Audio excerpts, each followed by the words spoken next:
Good evening, everyone, and thank you for joining us this afternoon, or if you are tuning in from England, good evening. Tonight, we're going to have a very special opportunity to speak with Peter Kennnard about the incredible posters he currently has on view in our exhibition, Fallout: Atoms for War and Peace. Now, for everyone who isn't familiar with Poster House, we're the first and only museum in the United States dedicated to the art and history of the poster. We're located in New York City and have about 4 shows on at any given time, covering every corner of the world and all of advertising and protest history from the past 150 years or so. And the exhibition Peter's work appears in is on view until September 7th, so I encourage you to come and see it if you haven't already. And it's a show that I'm especially proud of, as it's the first point-counterpoint show the museum has ever executed. And it covers the dawn of nuclear technology, so the excitement and the fear that it produced in people, the corporate and governmental propaganda that emerged, and then the vast and incredibly powerful public response in the form of protest posters, of which Peter's are some of the best. And tonight, Tim and Peter will be discussing Peter's posters in the show, but also his larger body of work and the importance and sadly continued relevance of protest art. Now, as a museum, we plan our shows years in advance, so we had no way of knowing that this exhibition will become far too relevant during its run. And while we normally allow guests to interrupt the speakers throughout the talk, just because we're casual like that, tonight we're going to keep it as a conversation between Tim and Peter, and I'll be collecting the questions along the way, which I'll then vocalize at the end. So please put your comments and questions in the chat, and I'll make sure that they're mentioned when they're through with their talk. With that, I will turn it over to Peter and Tim. Okay, I shall share the screen. And go to slideshow, and everybody should be there. Good. Okay. So Peter, thank you for being here. Thanks everybody else for coming along. We've chatted on and off over the last couple of months.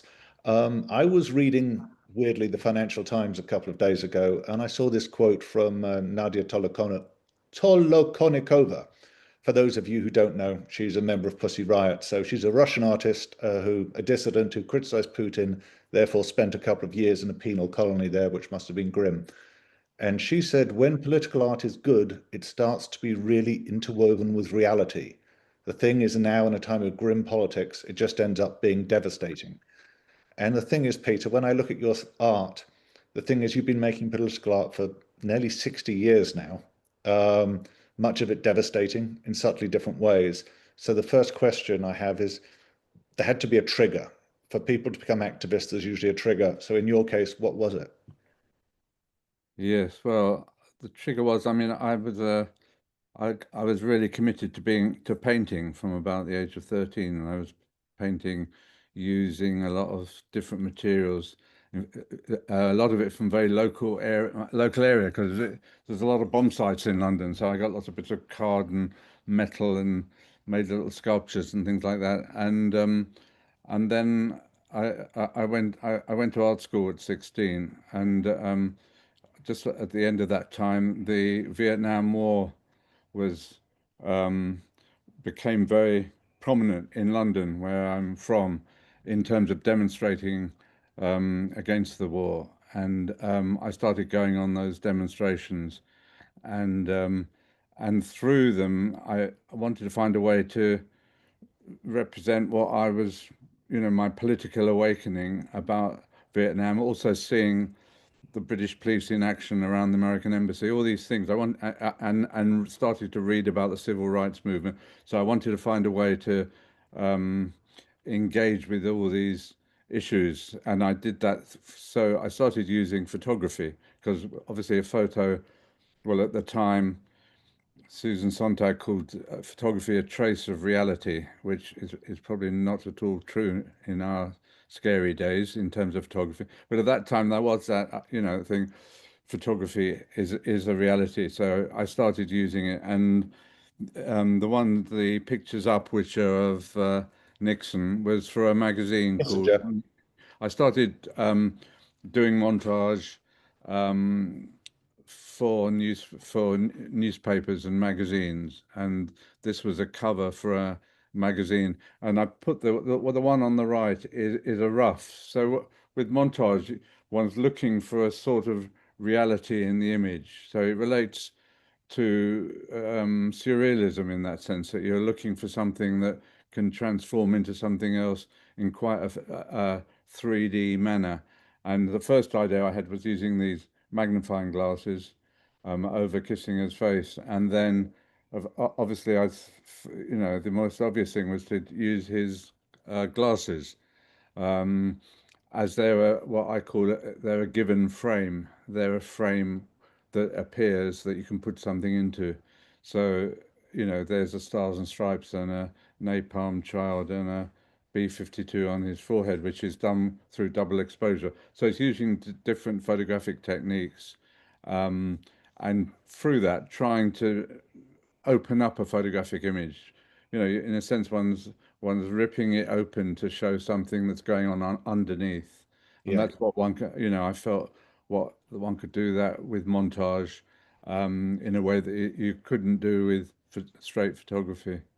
Can I just ask you, when you were a painter originally, what painters did you admire? And then when you moved to this photo montage medium, which has become your way of doing things now, did you have an inspiration, or did you just feel this was the way forward?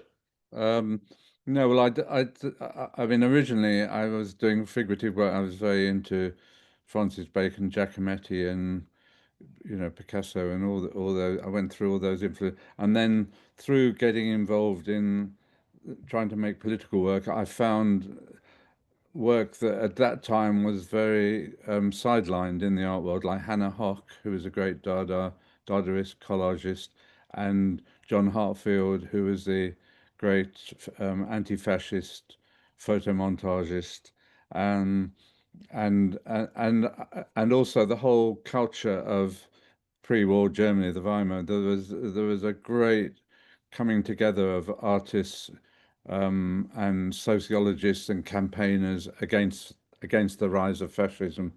And I sort of studied that period after college, because at college my art history consisted of patronage in the 16th century. I think the series of lectures was called, which I didn't find that relevant really to what I was doing at the time.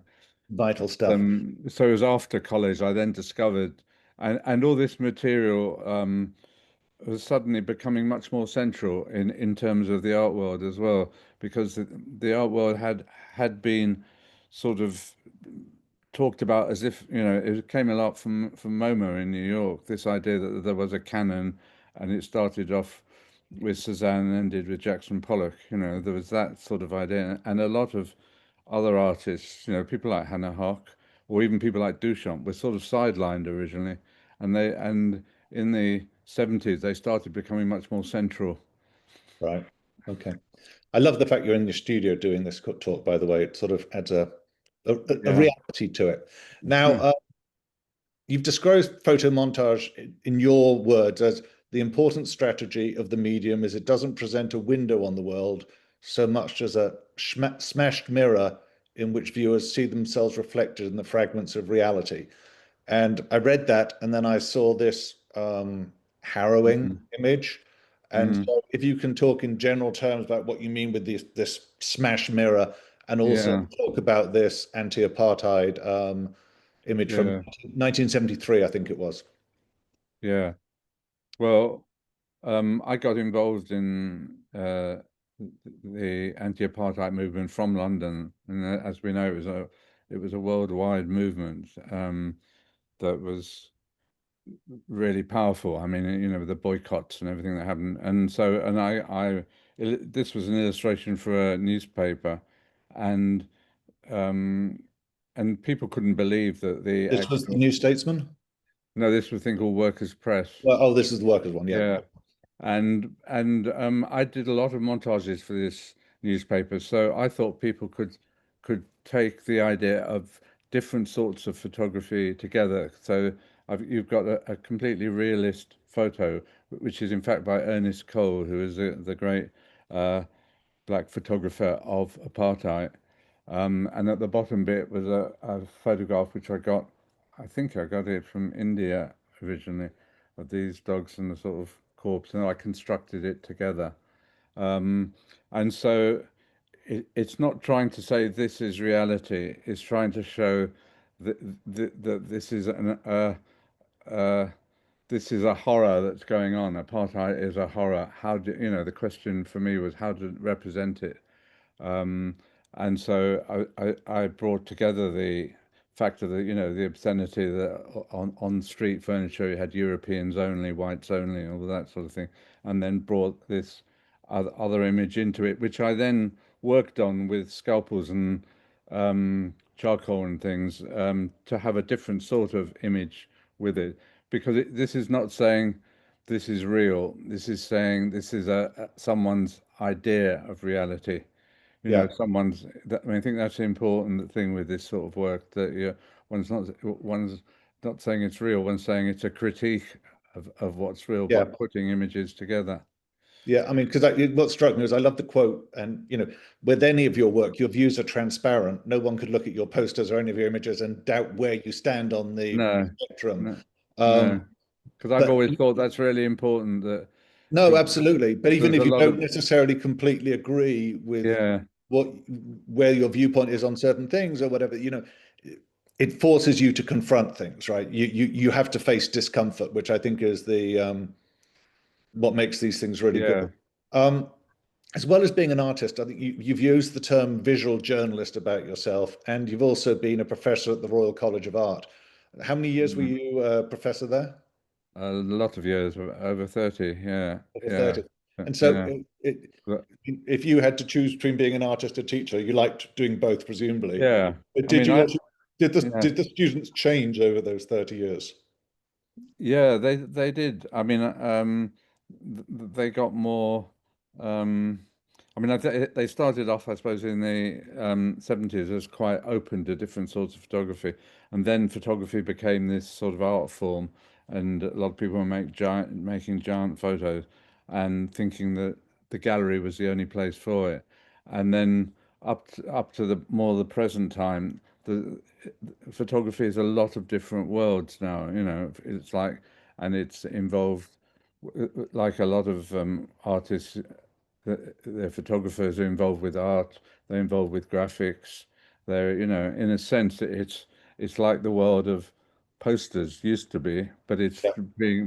it's through fine art. And people aren't concerned with getting one of the top four galleries, sort of the numbers they were, in the 90s, the students. They're much more about, I think, working together under enormous pressure. I mean, young artists can't get studios in London; it's too expensive, and they're obviously paying for their education. And I mean, my generation, I had it very easy, and my art school was paid. I got grants Yeah. and fees paid and things like that. And then also I can make this sort of work. And I've always thought I had a sort of privilege living, through living in London and teaching, and the privilege of being able to make this work and not get, so far, touch wood, not get arrested and not going to prison or not getting murdered, which artists and writers are Around the world, all over the absolutely. world for making No, critical it's one work. of the issues that when I've tried, like when I was doing the environmental poster show or anything like that, you're doing protest posters. There are many countries in the world where things are being produced, but you just can't actually get them because Yeah, the people are being it's too dangerous for them. Um, yeah. so you are an art history professor, and we're now into the anti-nuclear campaigns, and this Mm. one is probably the most classically artistic image. So, do you want to talk about it? Yeah, well, this was it's doubly relevant this week again, because Britain is about to spend billions on F-35s and have nuclear warheads back in Britain. But this was done Back when, in Norfolk, 25 miles from where I live, Peter. oh, Yes, is it? Oh, very shit. comforting. Yeah, God.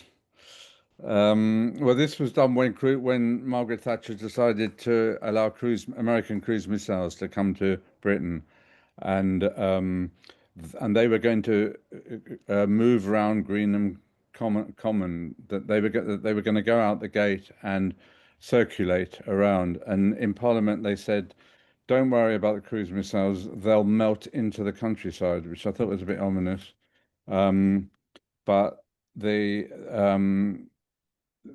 I wanted to find the image that was archetypal. I don't know how well known it is in the States, but this is the archetypal image of the idea of rural Britain by John Constable, and it's the Hay Wain. And so, because these missiles were going to be circulating around, I put it onto the cart, onto the Hay Wain cart, and it's that thing of montage. You have two things, you bring them together, and you create a third meaning through doing that. And this is a sort of obvious example. And the other thing about montage, one tends to add too much because it's an additive medium. It's unlike paint, which is different. So the original one had a skeleton hanging out the window of the house, and the dog had a gas mask on, and the horse had something. It was too much, and Yeah. so I then took things away and left it simple. Yeah, no, I think the principle is there, and you can see the actual poster that emerged. Yeah, well, From I it. always think that's such a shame when, I mean, I'll let anti-nuclear groups do it, but I think it's an image that doesn't need to say what it means in big red letters on the corner, Yes. you know. And how do you do that? You basically, I mean, we're going to see the popularity of your images in the wild, as it were, in a minute. But you're happy for other groups to use your image as if they're If they're sympathetic, yeah, sympathetic. Yeah. Okay. yeah. I've never copyrighted So any. rather like the CND logo, you No, copyright in of itself. So it's a which is conscious not. decision. Yeah, that's not copyright. Yeah, I've never copyrighted it, and I sometimes when a sort of establishment newspaper, you know, suddenly uses one, I do try and get paid sometimes, because they're not doing it from as activists in any way. But usually, I just, you know, I let it go, and I encourage people to use the work. I think that's a really important thing. I mean, the other thing is, if you're working in the sort of area I work, I can only really afford to do an A2 poster, and and you know, the corporations have got their posters all over every bit of our Yes. landscape. So I was working in a small economic area, and I want to get those images out to as many people as possible. So getting it out is as important as making the work in that sense.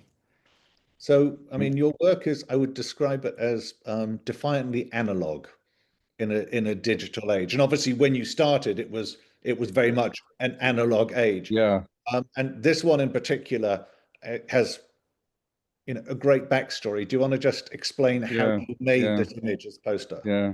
Well, as you say to me, yeah, yeah, it was pre-digital. Um, in fact, there's a rumor going around that I use what's called 10A scalpel blades, that there weren't enough to go around the hospitals for operations because people like me were using so many of them to cut things up. I think it wasn't true though, but this was to reanimate the peace symbol, which had become a bit hackneyed as being used in demonstrations. And were you commissioned for this one by CND? No. Yes. Often I'm not commissioned. I just make this stuff and then go along to the groups. And Yeah. often with the groups, one has to have, which I enjoy. I enjoy they're not looking at it as a piece of art. They're looking at it as in terms of communication.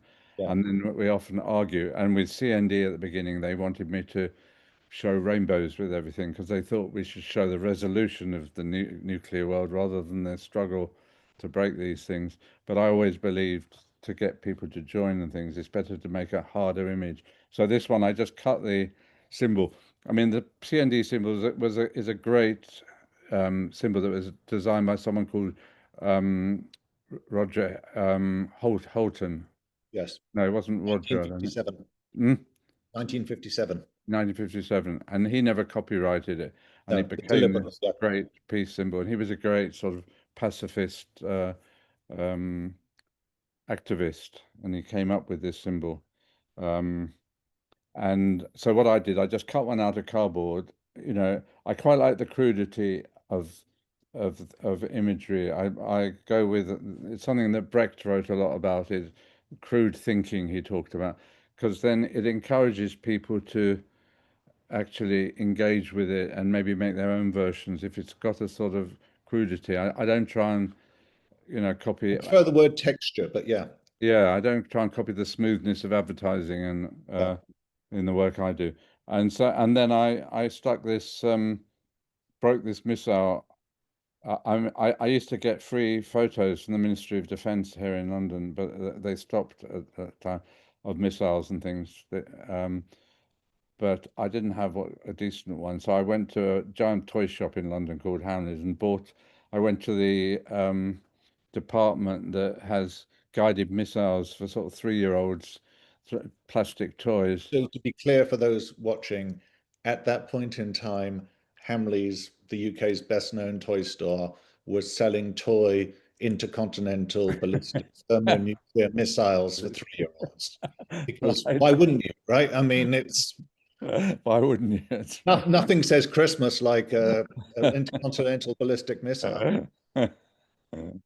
Yeah, I know. It's strange, isn't So it? you took that and cut it And then I smashed it up with a hammer and photographed it and put it behind, to make the symbol active. Um, and a lot of people made their own versions of it, which I like, 3D versions, papier-mâché and things on marches. And that was for uh, an enormous march that was on in October 81. And right. CND, the anti-nuclear movement had suddenly grown from about a tiny room with about 30 members to a demonstration with 250,000 people, because of these cruise missiles. And there was an amazing peace camp. This is a peace camp that's outside, I think it's Lakenheath. Yeah. No, well, I mean, I'm going to show a few of the posters in the Yeah, we call this them. one, and But it is interesting there is to a make the point that your images have become in Britain the images of anti-nuclear protest, right? It's yeah, what people yeah, use and have yeah, done for decades now. and they were free. Yeah, and this is a contemporary one. This is a couple of years ago, and the woman on the left is the amazing, one of the amazing women that was at the Greenham Common Peace Camp, and she's now nearly 80, and she's been arrested. She told me 420 times or something like that in her life. She's like a extraordinary activist. Yeah, Um, for those who don't know, the Greenham Common women were camped outside a US nuclear base for well, there was a campsite there for 22 years yeah, in total yeah, before disarmament happened in the 90s. And this is yeah, one of the marches, right? yeah. This is people using them on a march.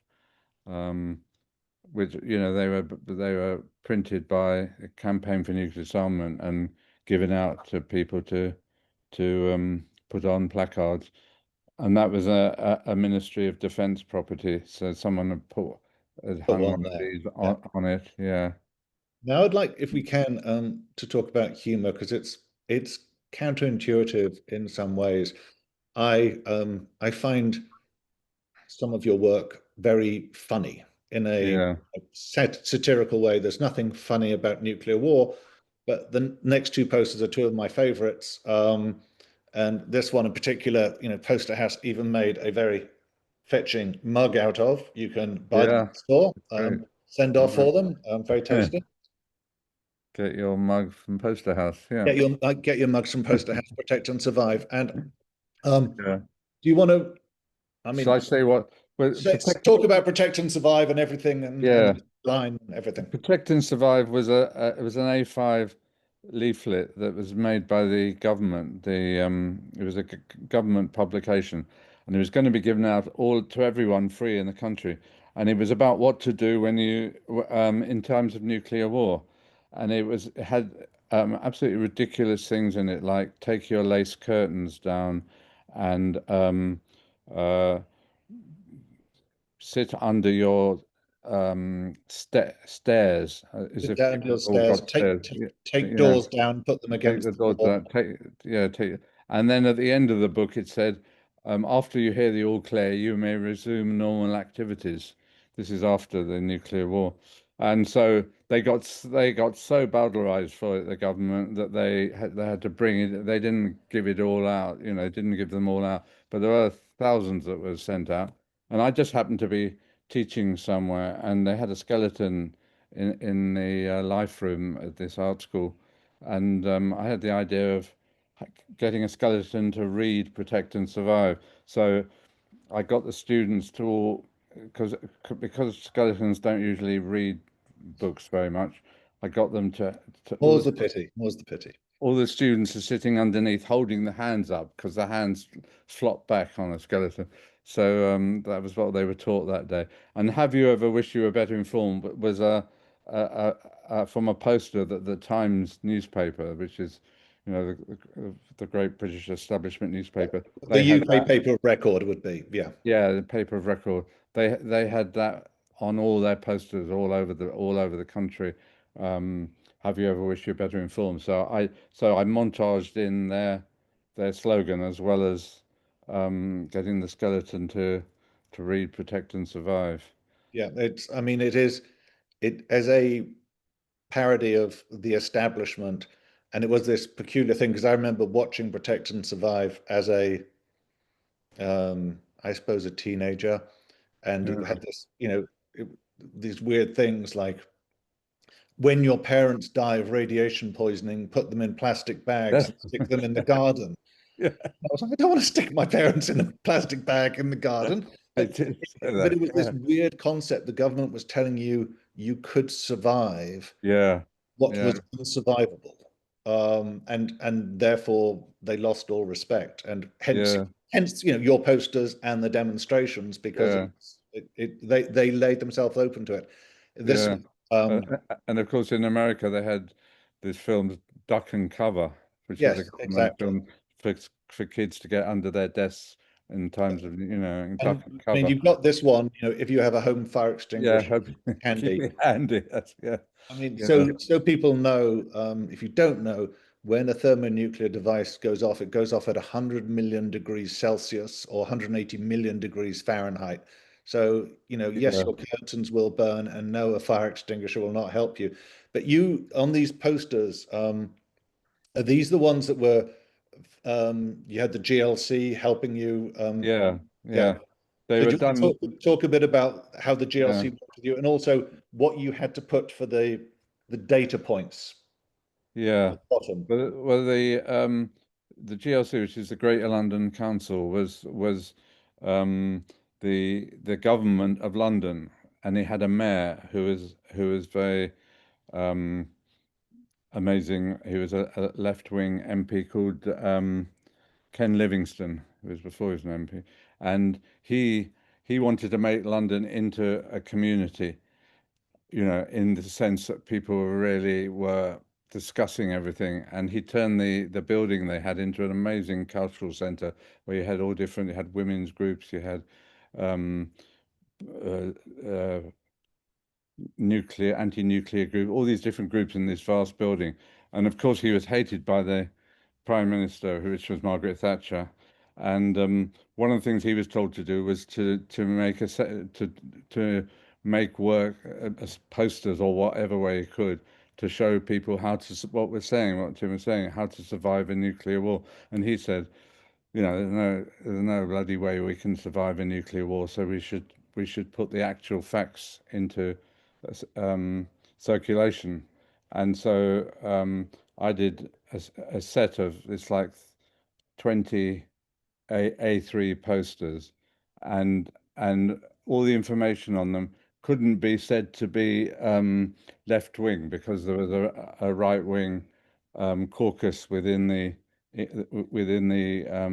Greater London Council. So all the facts, all the writing in it, I got from, like, the Royal College of Nurses report on nuclear warfare, or scientists, nuclear scientists. So it was all factual. So they couldn't come and say, you're just making, manifesto type words. And I did And this now the here is series. here is the great lady herself, Yeah, great lady holding a Margaret Thatcher and her Victorian values. yeah. Yeah, she said, I want to return to Victorian values. So I just put her head into a photograph of the Queen Victoria. But I did actually hear from someone, a very a sort of Tory, a sort of right-wing politician at the opening. He said, "Oh yes, I know that picture. Maggie, which is Margaret Thatcher, really loved it. She had it up in the toilet at number 10, look at Downing Street." Which I don't know if that's true or if he was trying to wind me up. But it It shows would there is a it would be in danger in character. montage. Hmm? It would be in character, but can you point out what she's holding instead of the scepter? Yeah, she's holding a cruise missile. Yeah, so it In is. fact, It's in fact, I did another version of that where she's not holding a cruise missile. It's just because again, it's that thing of maybe putting too much into an image. You know, without it's probably a bit stronger, I think. Do you want to talk about Defended to Death? Yeah, and so this is an example of one where uh, you know, with montage, one's looking for what fits together. It's quite different from the Dada collage in that way, because one's looking. So I had a globe, and I put the gas mask on a globe, and then photographed it to get all the right straps, and then got an image of the. I mean, that's the great image from the moonshot of the Earth, um, and That's I the Earthrise from Apollo 11. yeah. Yeah, And I actually went around to get a picture of it, and all the picture agencies said that they owned it and it would cost me such and such. So I thought it was a bit weird that they were all the different ones owned it. So I contacted NASA, and they said, "Oh no, there's no copyright on that image at all." So it just shows people want to, want to make money even off out of the Earth.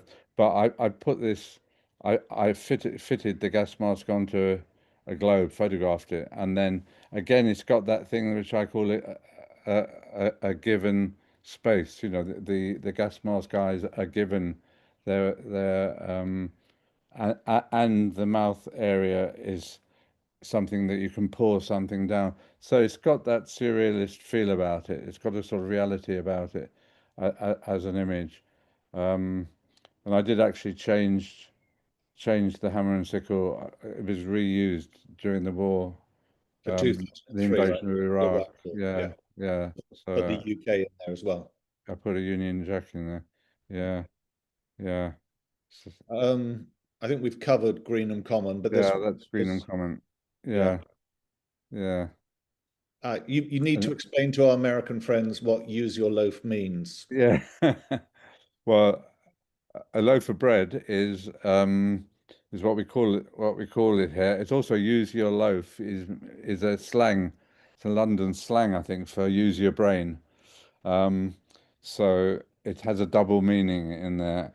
And the image on the left is a Trident missile, which Britain proudly is reconditioning at the moment for many billions of pounds. And then I just showed it breaking up, which people can do very easily now with Photoshop. It's called morphing. You turn one thing into another. But I cut it up and turned it into a loaf of bread. So, and I did quite a bit of work where I was trying to show the madness of war and missiles and tanks and whatever turning into something else. Um, and that was connected to the ideas of arms conversion, which Yeah. is using the existing plant to make something peaceful instead of making war. So And here then we have here it a is, lovely postcard of the Highlands of Scotland. yeah, Um, but in the yeah, Highlands of Scotland, what do we have? yeah. Well, that is just it's a straight postcard. So I cut out the nice image of the Firth of Clyde in the middle and put one of the tanks that was on the British nuclear deterrent is on locks in Scotland, Because they're deep in water. So submarines. I think I yeah, don't know how many submarines we've got at the moment, I or think but six six. of Yeah, uh, yeah. yeah. So that's a simple transposition, And this one is And I often took those into places, and it's like, especially with the Hay Rain one, I used to take that to the National Gallery, who have got the original painting, and I would add my postcard to their postcards, and so people would buy it thinking that, didn't really notice the cruise missiles and send it back to Texas or whatever, the tourists. I quite like the idea of it's sort of anti-shoplifting. You're adding something to their sales. exactly, you're just giving them money. It's very Yeah, generous. giving them money.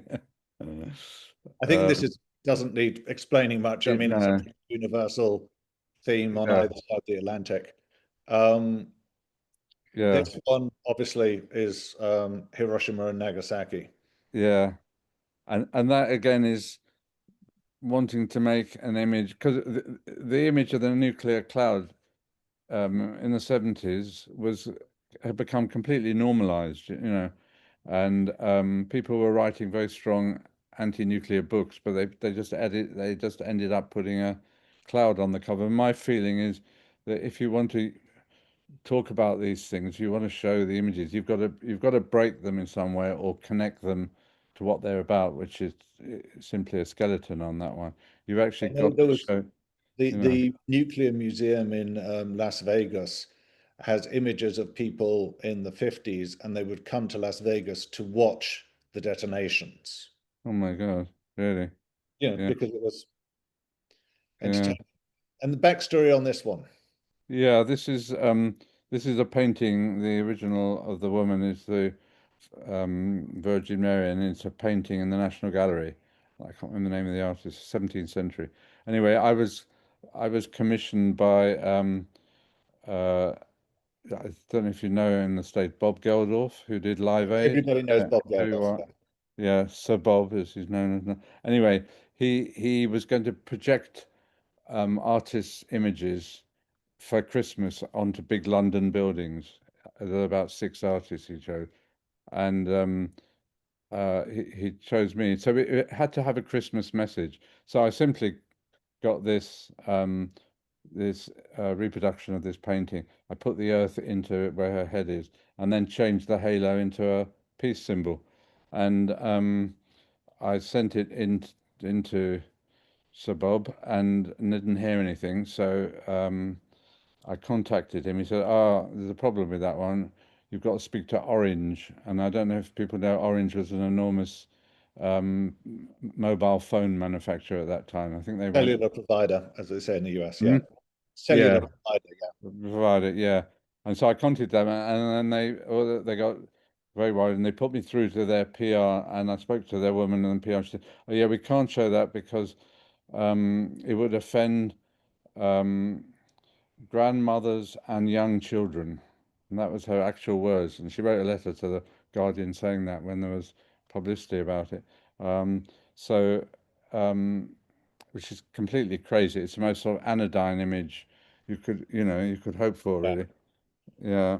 Tell me the backstory about this one. And before you do, I just want to tell viewers and you a little story. So when we were doing research for the show, Angelina found that because part of it, is the origins of nuclear weaponry and how nuclear could be used by the US.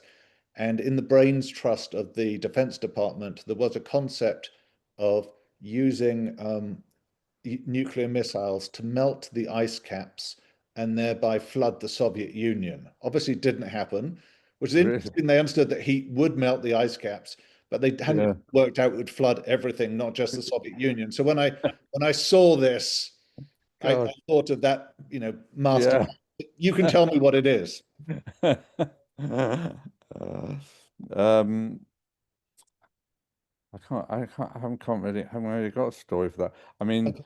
I suppose it's just the idea that America's armed to the teeth with weaponry, and if you represented that in terms of it being in New York, you'd be down, you would be disappearing down a This, hole.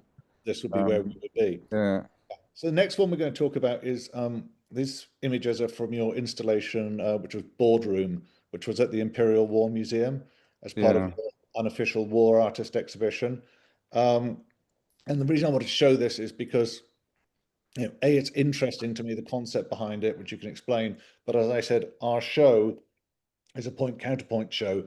So some of the stuff we show are the General Dynamics posters from the 1950s, which are Yeah. very beautifully produced, trying to, in the main, to highlight the peaceful uses of the atom. Though to be clear, General Dynamics, 71% of its revenues these days are from weaponry, and we also have stuff you didn't necessarily expect, like Disney's Our Friend the Atom, which was Oh, General Dynamics sponsored a Disney program called Our Friend the Atom, and the atom, which right. had a former Nazi scientist, I'm not kidding, presenting the joys of the atom to the children of America. My So God. we're back to the satire again. Anyway, Yeah. do you want to just explain a little bit Yeah. about this? Yeah. Well, this I did two sort of iterations of it. It started off at the Imperial War Museum, ended up at a gallery called the Whitechapel Gallery, where I found these boards that were very, very nicely old and quite broken, near where I live, and I wanted to make something that actually extended the idea of montage, but into showing an image projected onto another image. So, and you're actually seeing the image that's projected. So it almost looks like old style um, technology. Um, and yeah, and that's one where you can see it's like it's a poster, and then got all these bits of glass. I printed a lot of numbers about the number of warheads and how much money spent on weaponry and all that, printed them on, and then um, this one was Shell and BP. So and here it's a drone is projected. So you see the projection underneath the picture on a bit of glass, and then you see it over the face. So it's like deconstructing Yeah, the idea and making something very material, because I'm quite worried about the fact that people just see work on screens and flat work. I'm quite interested in making something that's much more shows its construction, I think. yeah.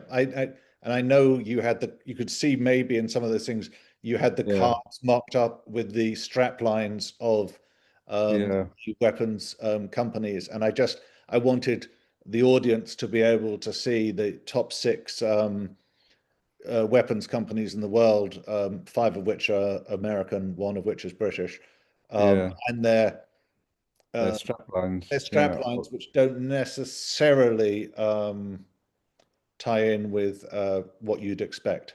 No, I mean, it's extraordinary.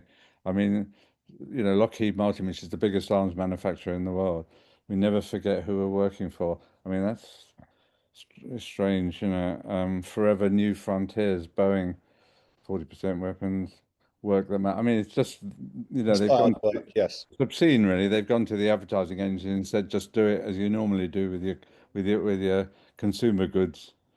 Um, Um, so I'm just going to go on now, if we can, to a bit of climate change, because there's an yeah, article in the Guardian about you writing, you know, can a single man with a pile of photos, a pair of scissors, and paste do this? Now, it's interesting to me because, you know, a nuclear holocaust is obviously fast, and climate change has been characterized as slow violence because yeah, it's, it is, do you think you portray it differently or think about it differently? And something that strikes me, I'd like to ask you the question about climate change, but basically all your work, when just before our climate show opened, and it was 50 years of climate activist posters titled We Tried to Warn You. So it was very clear the artists were trying to warn the population. yeah, Climate activist contact us, very upset because I made the point that they had not succeeded in stopping climate change, because nobody had. It was not a comment about the quality of the design. It was just no, shit was getting worse. Yeah. And how do you keep your energy up and keep going protesting because you've been doing it a long time? And Yeah. also, is it different when you're dealing with climate change to anything else? Um, no, not too. I've done quite a lot of. I went up to the COP26 with the exhibition. I've done quite a few things on climate. Um, like that's a an oil refinery explosion. I'm Um, surprised. I, Sorry, go back. Yep. yeah, and so no, I feel it's a difficult one to do. I mean, I've done stuff about water and drought, and it's difficult to do it because it's not as obvious in a way. Like you say, it's slower than the nuclear work, but I'm finding ways to do it. I think it's important. Well, I've got 5 grandchildren, and you think, well, what sort of world have they got? What sort of climate are they going to have? And so that I suppose that's what keeps me going, is thinking that art in itself doesn't change the world, but allying myself with different groups and different activist groups and things like Amnesty, and um, then they have a visual output that can have an effect on people, because a lot of people aren't going to sit and read books and read about climate, but if they see one image that might get through to them about it, um, What Philip Guston it, called it, it, bearing it it witness. adds to consciousness, doesn't it? It's Yeah, consciousness, right? In that yeah. sense. You have to bear witness because otherwise you're just making pictures, was what Guston said about his art. So yeah, it's Who did? Philip Guston. Oh, he said that. Yeah, yeah, yeah. Well, Philip Guston, yeah, he made that great statement about, that moment where he thought, how am I going to spend the rest of my days when putting a red next to a blue when the world's going on like it is, during the Vietnam War, and that's when he changed his And work I like this completely. one because it's obviously in a subway a tube. Tube, yeah. But it's this is from 2016, so your images have longevity. Yeah, yeah. Well, ones like that, I try and make them simple enough that they become symbols in that way. They become symbols that people can go on using. Yeah, And sadly, but yes. sadly, and yeah, it's sadly. I mean, all this, the fact it's still relevant is, I mean, it's nice that it's still being used, but it's horrendous that it's still relevant. It's the same with all the work I do in that sense. I'm Um, assuming this is the Doomsday Clock. yeah, Yeah. it- So for those who don't know, the Doomsday Clock started in 1947. It was planned in 1945 by the Bulletin of Atomic Scientists. So that's Einstein, Oppenheimer, and other alumni of the Manhattan Project. It started at 7 minutes to midnight in 1947. And if you think that's worrying, in January this year, it moved to a new low, 89 seconds to midnight, 89 seconds to which midnight. Yeah. which was January. And you could probably argue that things since January haven't been exactly going on an upward. No, we're probably Uh, at about, yeah, 60 seconds. but that's this. I mean, I think that's what it is, and we're just Yeah, going. that was inspired by the new. It's the group of nuclear scientists, isn't it, Yeah, who yeah, who've done that clock. yeah. So, and I mean, that doesn't need explaining. It's pretty obvious what it's doing. I Um, can see this is the last image we're going to have, uh, yeah, and again, it speaks for itself because you've got the clock and your other current issues that you're protesting. yeah. I mean, I wanted to do something that related to Palestine. So, in a sense, it's green, red, and white, which is the color of the Yeah, flag. And then there's a poem next to it, which is by a Palestinian poet, which I just quickly read out because it's an amazing poem. it's For me, amazing. Please do. Yeah. yeah, for me, it's like a montage, a photo montage in words. Um, it goes, in order for me to write poetry that isn't political, I must listen to the birds. And in order to hear the birds, the warplanes must be silent. So I thought, I just think that's such a powerful No, I think bringing together of elements. So when this was fly posted around towns in England, cities, and we put them together. It's two separate posters, but they're always fly posted together. okay, that's interesting. Okay, well, I'm going to stop sharing and let's see if Angelina's got any questions for us. I literally just asked people if they had any, so you may have to. Okay, sorry. I was trying proper moment. to. Angelina's very big on my running to schedule, so I Oh, always right. try. Oh, yeah. Well, no, we've done, I think, pretty much exactly Yeah. what. Done exactly on time. Actually, Peter, I have a question. What are you working on now? Well, it is mainly work around the Middle East and around Palestine, yeah, and Gaza. Yeah, I'm just trying to make images about it, and And are you wheat pasting them up and I'm along? also doing a book with a friend of mine using the Universal Declaration of Human Rights, which was, the 1948 United Nations. So we're doing it with images. Again, it's something that is a really important document, and people don't know about it. So if one uses images with it, it should communicate hopefully to young people, and I mean, It I've is got this amazing thing that people about don't know it actually exists. yeah, Yeah, no, don't know it actually exists. I was actually at the United Nations on Monday looking at Oh, an were you? art piece about that Yeah, document. right. Yeah, it's so important. So I So want it to be like a While little you're paper. looking at the questions, Angelina, this book is a very good book. If is you are interested in art as history, Yeah, I heartily recommend it. Thank you. right. There you go. um, so we do have some questions in the chat, but if anyone hasn't, if you do have questions, please put them in the chat and I'll read them to Peter. But we have one from Elizabeth. If you were a teacher and had a student who wanted to make a peace poster, what advice would you give them? Want to make a peace poster? Yeah. Well, I mean, I'd get them to. I don't really like when I was teaching. I wasn't really ever advising people how to make things. I would really go to a book and look at posters, like posters that you show, and look, because it's amazing how the lack of history there now. It's getting on my hobby horse. In art schools they get some very complex theory, but they don't know about, say, the history of posters and poster design, and you're going back to Shocking waste. It is because if you don't know what's gone on in your area, then you're all the time thinking you're the first person that's invented something. Yeah. So that's what I do with that student. I'd get them to go to look for a book with me. I've got lots of books of, you know, uh, anti-war posters. There's a lot of, I can't remember the name of the designer. Great American designer did one, graphic designer. Ben Shahn. No, he didn't do a book. Yeah, Ben Shahn, someone. I think it's great. Yeah. There's a great Ben Shahn exhibition in New York right now.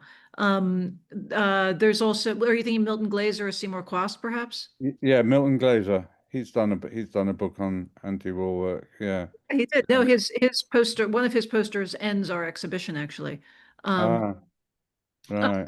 We actually have, I'm very impressed. Laura, a woman named Laura, who I know is a very great printer in DC. Are you seeing the same sort of censorship around Palestine protests that we are seeing in the States? Yes. Well, yeah, it's, I mean, I've been very concerned with the fact that there's been a great silence from galleries about either showing Palestinian artists or showing work that's being done by artists in the West about Palestine. Just small shows, and it's almost impossible to show work, so I've been trying to sort of break through that with people to do it. And they have arguments. They say, well, it's not because we don't agree with you, it's because it puts our staff in danger, is one of the big arguments about showing work like that. But No, yeah, and there has been, the mass media has been pretty silent on it, and pretty, all the way through. But I think that's changing now because the horror of it is just so you can't look the other way now so easily. But still, the galleries are not able to represent it. Whereas they would represent Ukraine. There was quite a lot of material going on Ukraine, yeah, which I did do work about as well, actually. I did a set of posters that were sold that went to the Red Cross. Yeah, I know. I saw Yeah, them. It's like a man, a figure fault, like yeah, with a Ukrainian flag behind, yeah. It's very So we cross. made 10,000 we made 10,000 quid for the Red Cross with that, which was good. I mean, that's the other thing about my work. I like it when I can actually, you know, raise money with it for groups and. Oh, somebody has put a lovely exhibit at the V&A on Palestinian embroidery show that's on right now, That's actually. why I've heard that. Yeah, yeah. From another printer we know, Jess, she would love to know Peter's take on misinformation. People are so quick to analyze, dissect, and disapprove information, and she's wondering if there was an embedded skepticism in the time of Protect and Survive as well, and how was misinformation handled by the everyday citizen back then? Right. Well, I think something like Protect and Survive, it was so obviously thought up by some maniacs in the Home Office that it did get through, which is why and it had the effect of enlarging the anti-nuclear movement. It had the opposite effect from what it was aimed at. So people were skeptical, and to me, there's always been an alternative voices, at different times, and now most of the alternative voices are online rather than in the established press. Um, and so I think young people now are very, very conscious, much more conscious than I was at their age, because of all the information they're getting. But of course it's very difficult for them to do much about it because the actual laws are quite stringent now. If you've been arrested on a demo or something, it's going to go against your name in terms of getting jobs. And over here, that is, in England. So but then of course in the States, it's getting quite horrendous, isn't it? I mean, what's going on? Yeah. All right. Does anyone else have any last questions before I let Peter and Tim go to bed? Oh yeah, it's only 5 o'clock where you are, isn't I haven't even had dinner yet. So, it? all right. Well, thank you everyone for coming. Thank you, Peter. Thank you, Tim.